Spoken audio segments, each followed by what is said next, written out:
So as the summer draws to a close and the heat wave has finally abated and the grey clouds have started coming in, the days have been getting a little bit cooler here in Sidmouth, and the weather even today is becoming a little bit more overcast, a little bit more grey, and really it's the perfect weather for the book that I've just finished reading. And this is one of those books that just encapsulates a mood and a tone and a colour palette almost perfectly. I was sent this book from Europa Press, so thank you Daniela for sending it my way. I requested it through work, and it's one of these books that I think could do well on our bookshelves at work, just because of the way it's written and the story that is being told. Now that book is Strike Your Heart by Amélie Nothomb. Now this book is going to be released on the 11th of September, and it is a beautiful edition from Europa Press. Now just looking from the book itself, I think that the cover truly encapsulates the story that is being told within it. Europa Press are well known for their simple spines that always look so lovely on shelves, and their covers which always match the story in some way. Now on this cover in particular, it's not so much the image that is telling the story here, because I think the image is very much open for interpretation from a lot of people, but when you actually see behind the image and the background, the colours, then you really get a feel of the sense of the story that's being told. It's this vast, vacuous space that kind of evokes this landscape that is at once desolate and dangerous. The colours are a little bit colder, a little bit unwelcoming, and that kind of exactly describes the sort of people that you're going to meet within the book and the sort of story that is going to be told to you in a way that is almost closed off and with a little bit of an edge to it that makes you feel not wholly comfortable while you're reading it, yet completely drawn into the sort of atmosphere that this cover itself creates. It's only a short book, and it does read really fast and really quickly because you can't quite put it down, and you do kind of want to continue knowing what's going to happen next. It's a chain of events that kind of leads off one another, and as you progress through the story, you kind of don't know what impact the part that you're reading right now is going to have on the next part or the part after that, etc. I gave this 4 stars in the end because I do feel the ending was a bit rushed, which I'll talk about later, but I think this book is definitely one worth reading. So the story itself is quite simple. It's kind of like a coming-of-age story in which you're following the main character, whose name is Diane, named after a goddess, which is quite important within this text. This imagery of goddesses and women who are quite ethereal and kind of holier than perhaps the rest of the world. And it's interesting to see how that name itself shapes the way that Diane's life kind of pans out and the way that she almost feels like she has someone to live up to. Now this coming-of-age story kind of focuses on some important women in Diane's life, particularly her mother, who is very cold, who is a little bit cut off from her and kind of treats her in a way that stunts her growth. It deals with envy, and it deals with sort of mother-daughter relationships that aren't the ideal that is otherwise perpetuated as the perfect family.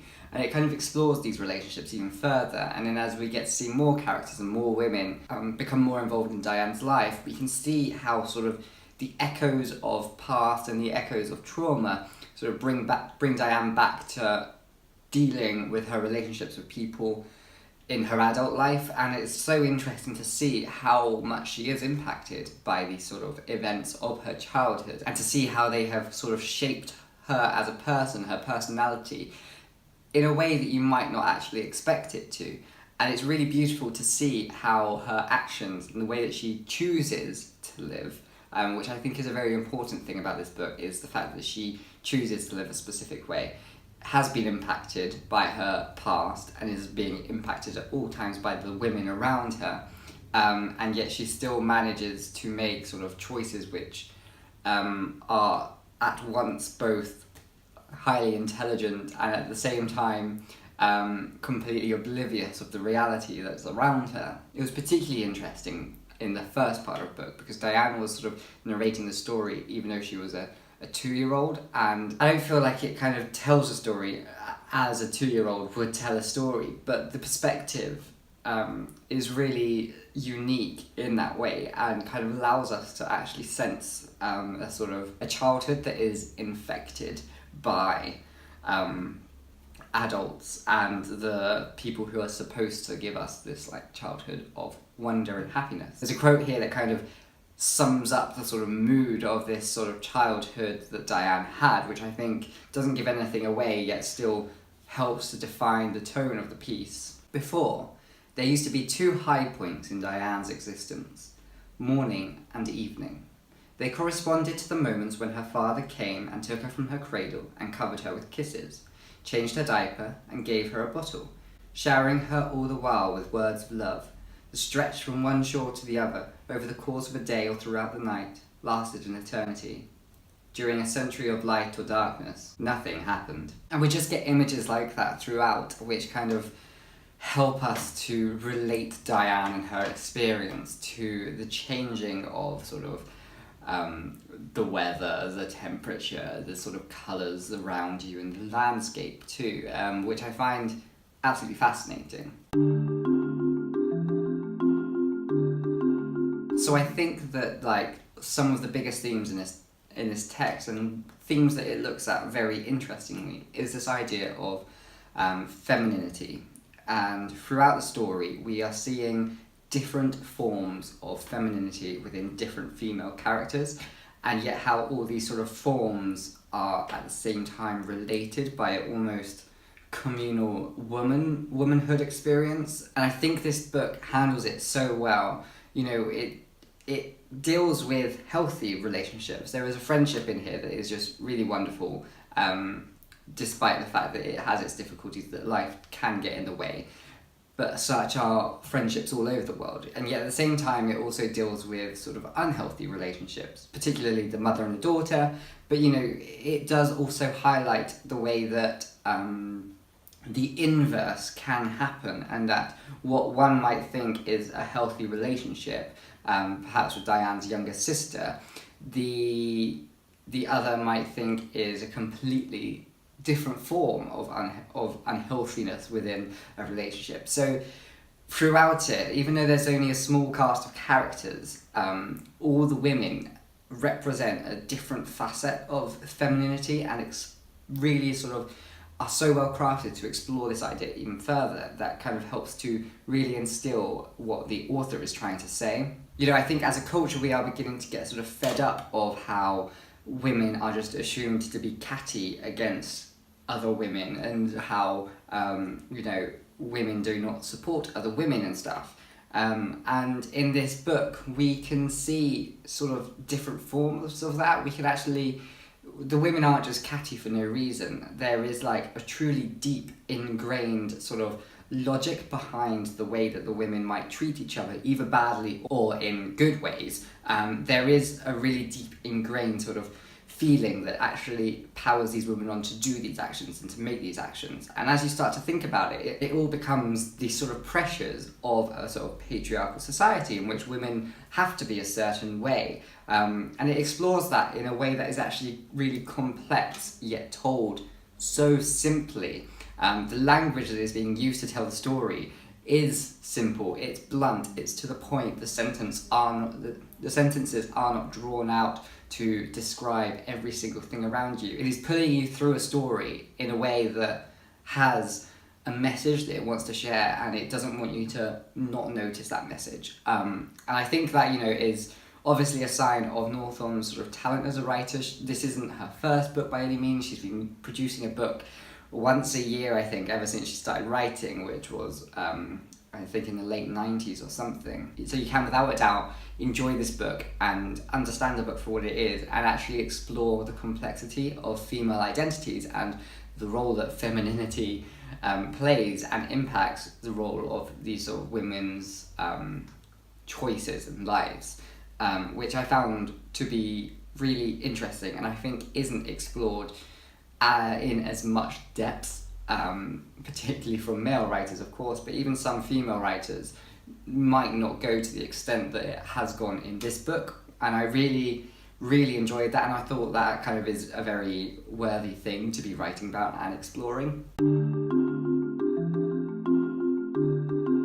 So I said earlier that I did only give this book 4 stars. The book itself is by no means perfect. I don't think that, there are elements to it which I feel Nothomb could have gone further. She could have really made a sort of meal of the sort of things that she was talking about, but at the same time I wonder whether that would actually kind of push it to a point where you would lose a sense of what is trying to be said. I think for me, the characters do seem very real, but you never become quite intimate with the characters. Of course, that's the point of the book. You're not meant to become intimate with these people, because these people are closed off to the world. They have been impacted by relationships with others that have made them kind of draw shutters against. So that's fine, but at the same time, you get this sense of some of the other characters, perhaps not Diane, the main character, but some of the other characters around her being a little bit one-dimensional,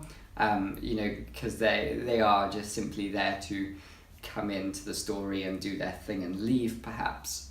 Which I guess isn't a wholly bad thing, but sometimes if you are very much a character-driven reader, that might not be exactly what you are looking for in a text. However, the story that is being told kind of makes up for that, and I think there is a logic and a reason for having these characters in this way. However, the story itself, considering its size, the story spans quite a long time. I mean, we have to have the childhood to see how the childhood affected the adulthood of Diane. But the sort of transitions between specific events, I think, is a little bit rushed. So sometimes you have when you have her as a childhood and you have her kind of growing up, the teenage years are sort of just quickly glazed over in order to get to the more adult years. Towards the end, in order to get to the point that the author wants, she has to then kind of fast forward a bit, so just the final chapter or two just seems like a little bit rushed. It kind of feels like you're reading the epilogue of the Harry Potter series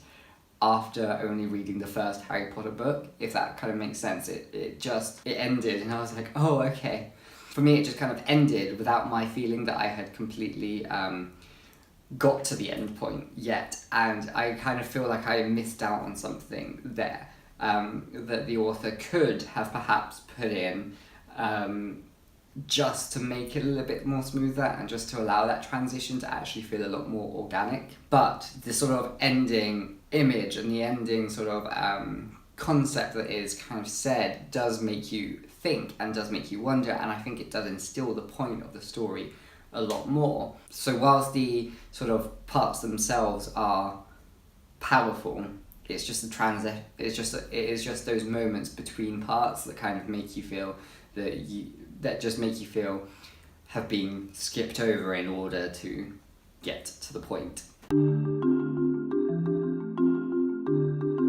So I do think that this is a book that a lot of people can enjoy and will enjoy, and I believe that the themes and the concepts that are discussed within this text are ones which are universal and are something that need to be sort of examined further. I think, life isn't simple, and stories sometimes shouldn't shy away from trying to explore the complexities of identity, of being, which I think this book absolutely does, and I think it is absolutely fascinating the way that it explores this topic. I do think that the construction of certain characters really helps to develop that kind of concept of femininity, of womanhood, in a way that you don't often get to see in a lot of literature. So I do think that a lot of people can find a lot of meaning in this book and can probably see parts of themselves within this book, because there are so many, just because of all the sort of characters and what they represent. And I will recommend this to a lot of people. I have a lot of people in mind who I think could really get a lot out of this book. I'm definitely keen now to check out Amélie Nothomb's work, her other books, because she of course has quite a lot. And I'm curious as to see how her writing style has developed and changed throughout the time that she's been writing. And I'm excited to see whether she could become a new favourite author. Diane had noticed that when you were asleep, you could experience strange things. It took a certain time for your consciousness to let the unreal nature of those things sink in. But now, she noticed, it was the opposite. The longer she stayed awake, the less she doubted the truth of what had happened. So I hope you enjoyed this review, and thank you for watching. Let me know if you've read it and your thoughts about it, or if it's one that you now fancy going and picking up. You can leave all these messages in the comments below, and I'll see you next time. Bye bye.